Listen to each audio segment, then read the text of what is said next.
Dubai বিমানবন্দরের runway ও terminal সংলগ্ন এলাকায় একটি ড্রোন বা ক্ষেপণাস্ত্র আঘাত হানার পরপরই বিস্ফোরণ ঘটে এবং মুহূর্তেই আতঙ্ক ছড়িয়ে পড়ে যাত্রী ও কর্মীদের মধ্যে।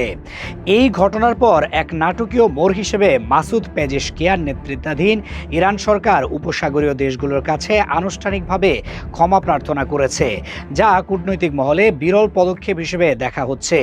ঘটনার ভিডিও ফুটেজে দেখা গেছে আকাশ থেকে দ্রুত গতিতে নেমে আসা একটি ড্রোন রানওয়ের কাছাকাছি এলাকায় আঘাত হানার সঙ্গে সঙ্গেই বিশাল অগ্নিকাণ্ড সহ ধোঁয়ার কুণ্ডলী তৈরি হয়। বিস্ফোরণটি ঘটে ঠিক সেই জায়গার কাছাকাছি যেখানে এমিরেটসের একাধিক বিশালাকার এয়ারবাস A380 উড়োজাহাজ পার্ক করা ছিল। বিমানবন্দরের ভেতরে থাকা যাত্রীদের মধ্যে মুহূর্তে আতঙ্ক ছড়িয়ে পড়ে এবং অনেকে নিরাপদ আশ্রয়ের খোঁজে দিক বিদিক ছুটতে শুরু করেন। প্রাথমিক তথ্য অনুযায়ী বিস্ফোরণে অন্তত কয়েকজন গ্রাউন্ড স্টাফ আহত হয়েছেন এবং বিমানবন্দরের একটি কনকোর্স আংশিকভাবে ক্ষতিগ্রস্ত হয়েছে।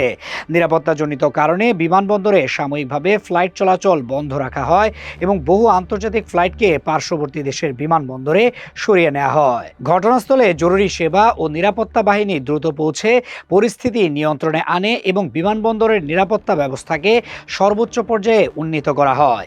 এই ঘটনার পর ইরানের প্রেসিডেন্ট এক জরুরি সংবাদ সম্মেলনে গভীর দুঃখ প্রকাশ করে জানান, এটি একটি দুর্ভাগ্যজনক কারিগরি ত্রুটি থেকে ঘটেছে। তার দাবি, সামরিক মহড়ার সময় যান্ত্রিক সমস্যার কারণে লক্ষ্যভ্রষ্ট হয়ে একটি ড্রোন বা ক্ষেপণাস্ত্র ভুলবশত ওই এলাকায় চলে যায়। তিনি জোর দিয়ে বলেন, ইরান প্রতিবেশী উপসাগরীয় দেশগুলোর সঙ্গে ভ্রাতৃত্বপূর্ণ সম্পর্ক বজায় রাখতে প্রতিশ্রুতিবদ্ধ এবং অঞ্চলের শান্তি ও স্থিতিশীলতা বিঘ্নিত করার কোনো উদ্দেশ্য তেহরানের নেই।